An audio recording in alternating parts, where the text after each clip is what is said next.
Hello friends, guidance of job and education എന്നീ ചാനലിലേക്ക് എല്ലാവർക്കും സ്വാഗതം. ഇന്നത്തെ വീഡിയോ എന്തെന്നാൽ കേരള അഗ്രികൾച്ചറിൻ്റെ കീഴിൽ വന്നിട്ടുള്ള ജോബ് വേക്കൻസീസ് ആണ്. PSC എക്സാം ഇല്ലാതെ കേരള സർക്കാരിൻ്റെ കീഴിൽ ജോലി ആഗ്രഹിക്കുന്നവർക്ക് ഈ ഒരു അവസരം ഉപയോഗപ്പെടുത്താം.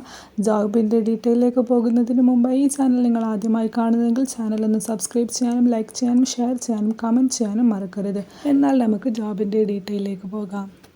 കേരള അഗ്രികൾച്ചർ ഡിപ്പാർട്ട്മെൻറ്റിൽ ജോലി നേടാം.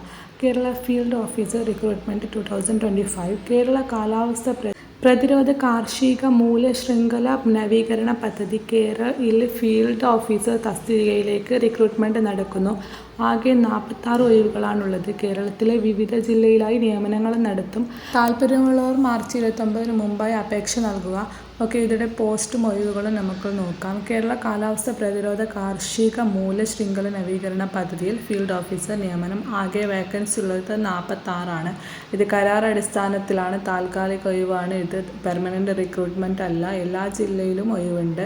ഫീൽഡ് ഓഫീസർ കോഫി വയനാട് ജില്ലയിൽ 4 ഒഴിവാണുള്ളത്. Field officer rubber Kannur, Malappuram, Ernakulam, Kottayam, Pathanamthitta, Thiruvananthapuram എന്നീ ജില്ലകളായിട്ട് 31 ഒഴിവുകളുണ്ട്. പിന്നെ അതേപോലെ തന്നെ ഫീൽഡ് ഓഫീസർ ഏലം, ഇടുക്കി ജില്ലയിൽ 11 ഒഴിവുകളുണ്ട്. ഇതിലേക്കുള്ള ശമ്പളം എന്നത് തിരഞ്ഞെടുക്കുന്നവർക്ക് 50,000 രൂപ മാസം ശമ്പളമായി ലഭിക്കും.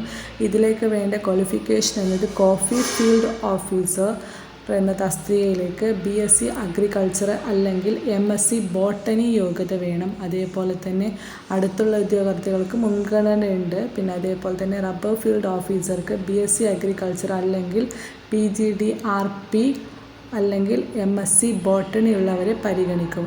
ഇതിലും അടുത്തുള്ളവർക്ക് മുൻഗണനയുണ്ടെന്ന് പറയുന്നുണ്ട്.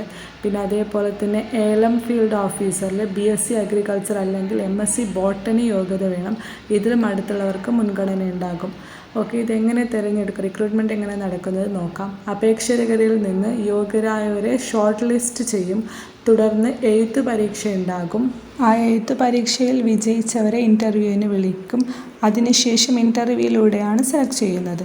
ഇതിലേക്ക് എങ്ങനെ അപേക്ഷിക്കാമെന്ന് നമുക്ക് നോക്കാം. ഇതിലേക്ക് അപേക്ഷിക്കാൻ ഇൻട്രസ്റ്റ് ഉള്ളവർ ഞാൻ ഡിസ്ക്രിപ്ഷൻ ബോക്സിൽ നൽകിയ ലിങ്ക് മുഖേന അപേക്ഷാ ഫോം പൂരിപ്പിക്കുക.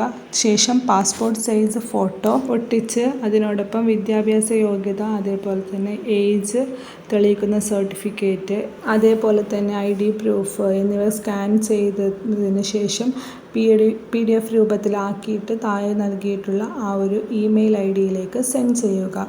ഇമെയിൽ IDൻ്റെ സബ്ജക്റ്റ് ലൈൻ എന്നത് application for appointment of the post Kerala field officer KFOS contract എന്ന് രേഖപ്പെടുത്തിയിരിക്കണം. ഈ ഒരു അപേക്ഷ അയക്കേണ്ട അവസാന തീയതി എന്നത് മാർച്ച് 29 5 മണിക്ക് മുമ്പായിട്ടാണ്. അതിന് മുമ്പായിട്ട് ഇൻട്രസ്റ്റ് ഉള്ള കാൻഡിഡേറ്റ്സ് അപേക്ഷ നൽകുക.